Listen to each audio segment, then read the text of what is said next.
Bonjour tout le monde, alors je suis très heureuse de vous retrouver aujourd'hui pour vous parler des signes du poisson pour votre horoscope du mois de juin. J'espère que vous allez bien et que vous êtes prêts à accueillir ce joli mois de juin qui arrive. Donc pour cette guidance, j'ai donc choisi le tarot de Marseille ainsi que de l'oracle des minéraux pour connaître la pierre qui vous accompagne et une petite carte du petit oracle des animaux de pouvoir de Claire Duval. Donc, on va regarder ici les différents domaines. Je vous rappelle avant tout que c'est un tirage général, ça ne parlera pas à tout le monde, hein, c'est pas possible. Donc, prenez que ce qui résonne en vous dans les différents domaines que je vais ici vous proposer. Et puis, n'hésitez pas à l'écouter votre signe ascendant et votre signe lunaire, qui peut parfois parler davantage par rapport à son signe solaire. Donc, on va regarder la carte centrale et nous avons la carte du chariot. Donc, c'est une très belle carte puisque c'est un mois ici assez dynamique. Ça bouge.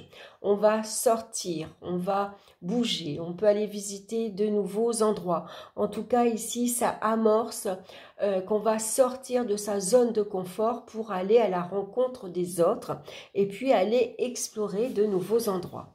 Vous avez un but, un objectif en tête, c'est le moment de le réaliser.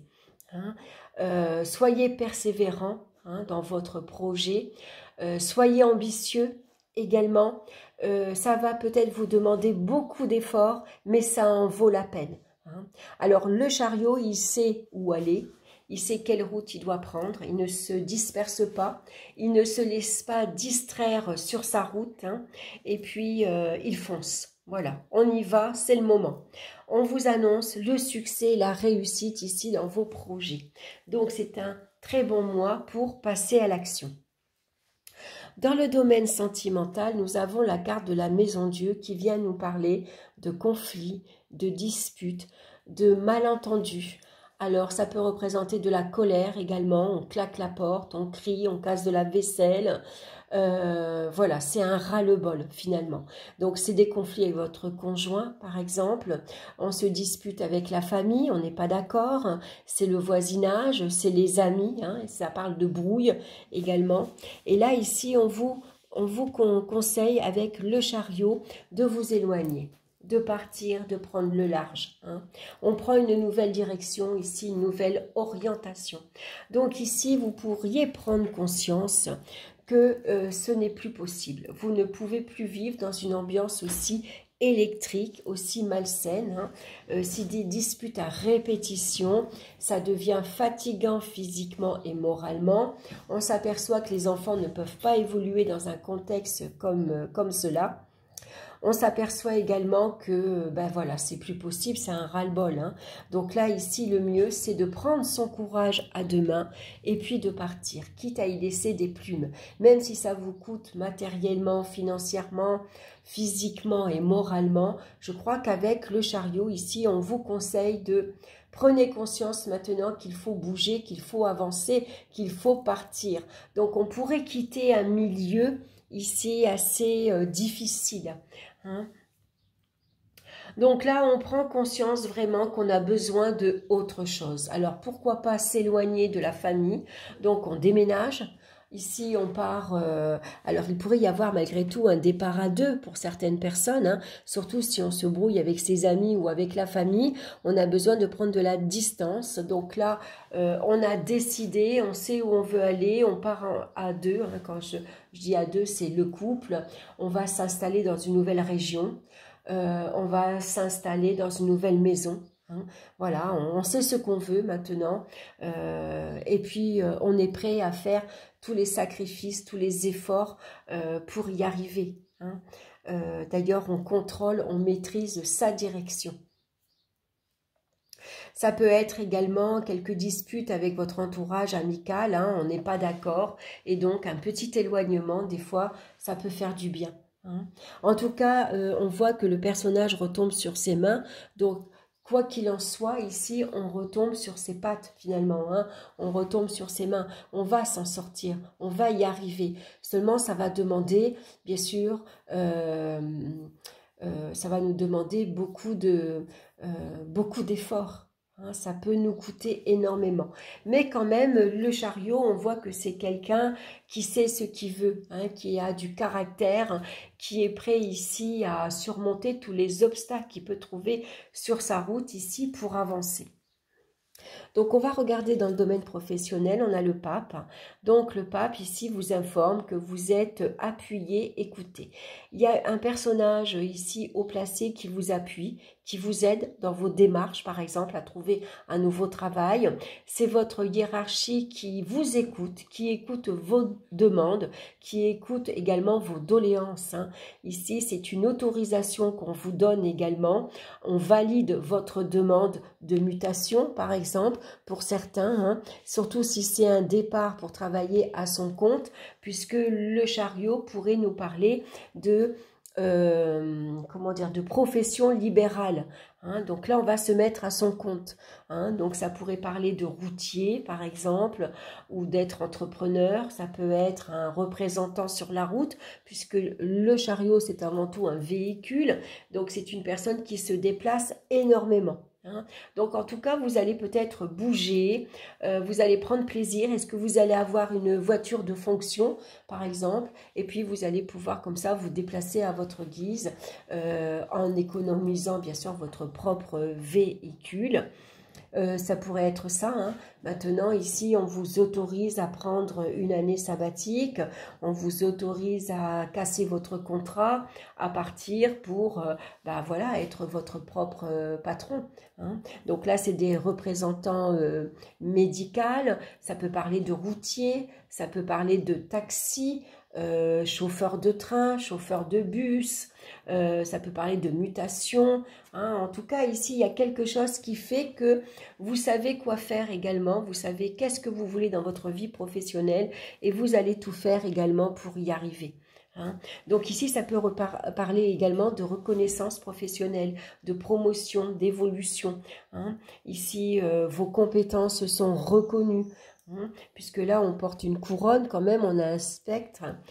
Donc là, ici, on pourrait diriger une équipe, par exemple, hein. On pourrait passer un grade et on devient chef d'équipe, par exemple, hein.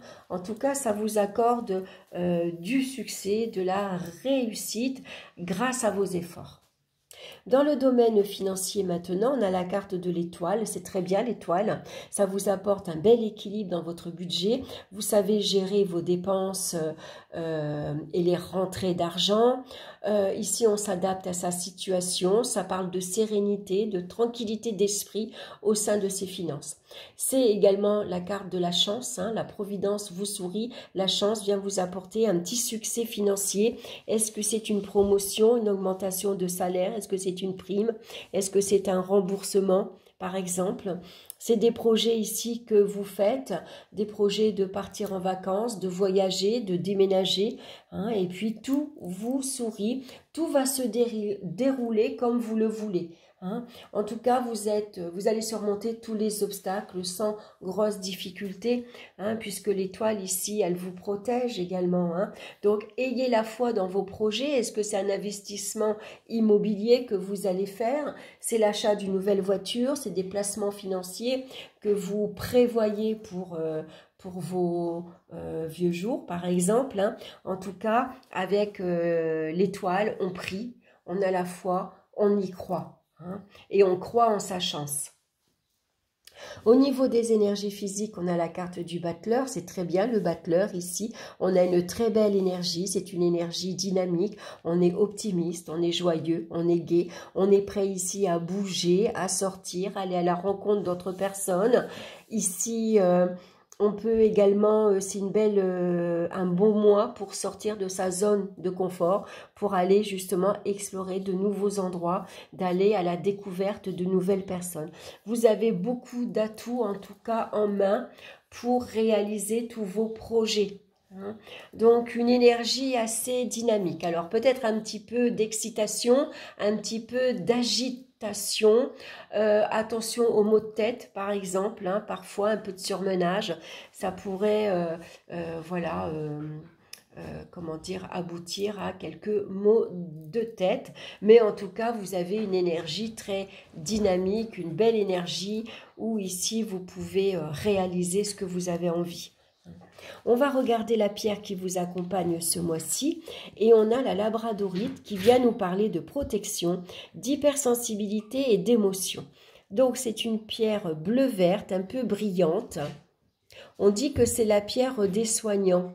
Si vous êtes aide-soignant, infirmier, c'est la pierre que vous devez porter sur vous parce qu'elle va faire bouclier, surtout quand vous avez des personnes face à vous qui ont un mal-être, bien sûr, qui sont malades et donc ils sont tristes, ils sont négatifs, ils sont dans la plainte, ils sont très en demande. Hein. Donc du coup, c'est une pierre qui va vous aider à vous protéger des énergies négatives. Elle fait bouclier. Hein. C'est pas votre corps physique qui va subir, qui va emmagasiner, réceptionner toutes ces énergies négatives. Donc je vais vous lire son message.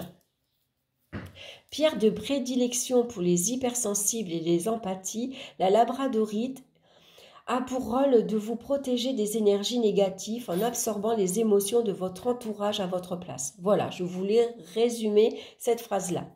Vous êtes naturellement sensible à l'écoute des autres et parfois perméable aux émotions qui vous entourent, ce qui peut être fatigant au quotidien. En effet, n'avez-vous pas des difficultés à poser des limites avec certaines personnes? Vous arrive-t-il de vous sentir fatigué après avoir côtoyé des personnes tristes ou négatives? Alors c'est vrai qu'ici, avec la carte de la maison Dieu, hein, peut-être ici il y a des personnes qui abusent de votre patience, de votre gentillesse, des personnes qui vous vampirisent. Hein, et donc ça pourrait représenter ici que ça va trop loin. Hein, là, vraiment, vous en pouvez plus. Si c'est le cas, il est important de vous appreniez à vous protéger pour ne pas être affecté énergétiquement par votre entourage. Porter les difficultés d'autrui ne l'aidera pas à traverser les épreuves et risque de vous épuiser à long terme. Alors, faites de votre sensibilité une force plutôt qu'une faille et apprenez à mettre des limites pour rester dans le respect de vous-même. Voilà, c'est des limites ici qu'il vous faut poser. L'animal qui vous suit ce mois-ci, c'est le lézard. Rêver sa vie, c'est déjà commencer à la transformer. Voilà. Donc, si vous avez, fixez-vous un but, un objectif. Hein, si vous avez des projets, c'est le moment ici de commencer à les visualiser. Hein, pour pouvoir justement les concrétiser plus tard dans la matière. Hein. Les rêver, les visualiser, c'est déjà commencer à quelque part à mettre une pierre à l'édifice. Voilà, j'espère que cette guidance vous aura plu. En tout cas, merci de votre écoute, merci de votre présence, ça me fait énormément plaisir. Merci de liker, ça fait toujours plaisir aussi, c'est pas grand-chose, mais ça fait un bien fou. Voilà, et puis n'hésitez pas à vous abonner également si ma chaîne vous plaît. Je vous embrasse tous bien fort et on se retrouve très bientôt pour une nouvelle vidéo. Bye bye.